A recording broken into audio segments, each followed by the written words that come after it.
this lady out of nowhere just goes, "You're about to quit, aren't you?" And I was like, yeah. There's always moments that you want to give up. Being 100, it's easier to quit. But then I remind myself, if I quit, then what? God calls the unqualified, and what God has for you is for you. There's literally nothing that can take you away from it.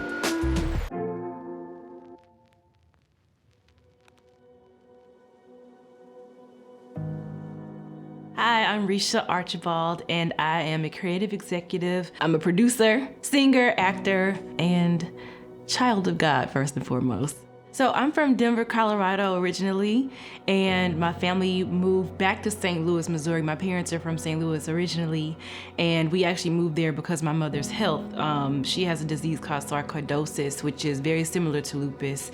And in '99, she said that the Lord told her that if she stayed through March, she'd be dead. So we had a family meeting my junior year of high school, and my daddy said we're moving to St. Louis. And it was a gut punch, but really a blessing in disguise, because St. Louis embraced me. The people of St. Louis embraced me in a way that I had never been embraced before. So I always have like a huge affinity to St. Louis. I came out to LA to do background vocals and acting, as well as manage an artist. She ended up going back home. My artist went back home to St. Louis. And so it was just me figuring it out. I worked at NBC Universal for 3.5 years, got fired from there. But that also was a blessing in disguise, because the Holy Spirit told me right after it happened that he had to make room for what he had for me. And boy, did he have some things in store. In 2015, it's when I started producing film and TV. I am executive producer on a show called Johnson, which is on the bouncetv network, and also Finding Happy, which is also on Bounce. It's my goal to just always find projects that are meaningful. God puts us in position in order to execute whatever his purpose is. And so we have to be intentional about the kinds of projects and work we do. And so I'm very grateful I'm in a position that I'm in, because I'm able to hire people I believe in, find those diamonds in the rough and give them an opportunity. It's very difficult to get our work seen in this industry. It's still extremely lopsided, if you will. And so it's really a blessing for me to be in a position to elevate our people in this way. In my journey, I don't know that I ever had a moment where I wanted to stop. I definitely had moments where I was like, okay, God, I need you to make a move fast, because I'm getting to my wit's end and I don't know how much more I can take it. But my faith never stopped. Like, I knew that God told me to come here. And so I didn't want to let 6 months of me trying to figure it out deter me from being here and like toughing it out and doing all I could to press forward. And so tired, yes. Frustrated, yes. But my faith is so strong. Like, God has showed up in my life all my life. I just knew that things would work out. I didn't know how. I didn't know when. I didn't know why things would happen. But I just trusted that it would, and here I am. One thing that I've learned on this amazing journey that I've had is to not count myself out. When I was looking for jobs in St. Louis, I remember just, applying to different things, and my oldest brother, Greg, was like, don't ever disqualify yourself. Like, if you see something that you think you can do, go for it.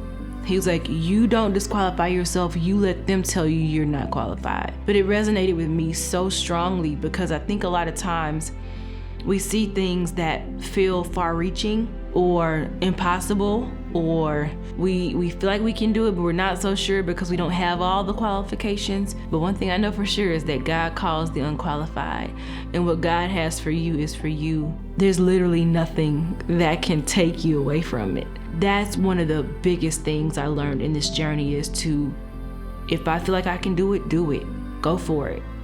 And if you don't have all the resources, go find them. Just do everything you can to get to the goal. I live by the rule of, you have a 50% chance of getting what you want. If you don't, go for it. The answer automatically is no. So go for it. What I would tell my younger self is, girl, God's gonna blow your mind. would tell myself, you got it.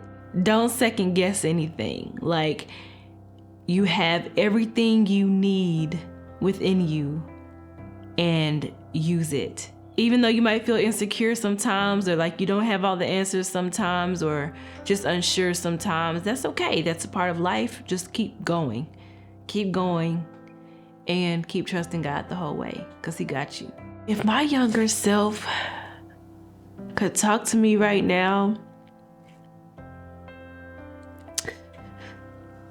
I think she would say she's proud of me. And that she's amazed at how far we've come. And I think she would say to never stop. I think she would tell me to never stop. Like, no matter what adversities come, or naysayers try to get in my way, or any attacks of the enemy try to come my way, I think she would say just keep going and keep the faith. What I would tell somebody who's ready to give up is don't.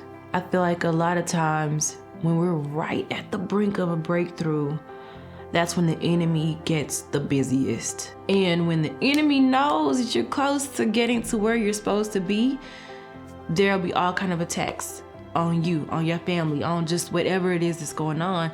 And I feel like in those times, those are the times where you gotta buckle down the most. Those are the times where you gotta, well, personally, when I'm feeling like I'm getting distracted, I have a whole system, and I get it from my mama.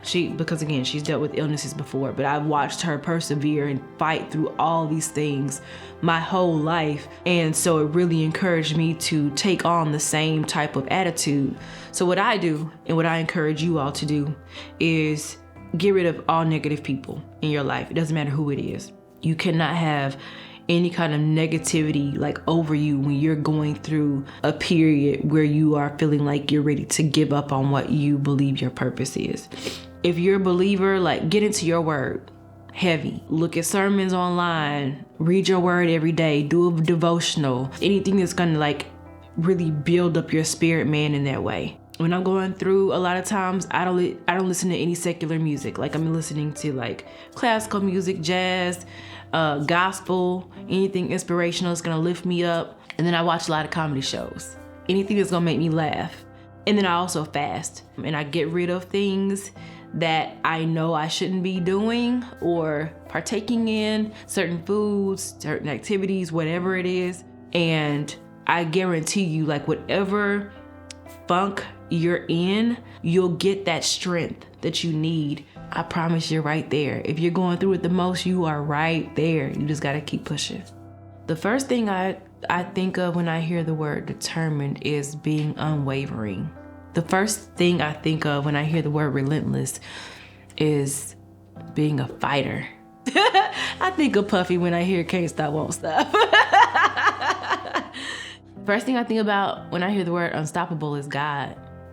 And if we are His children, then we too are unstoppable.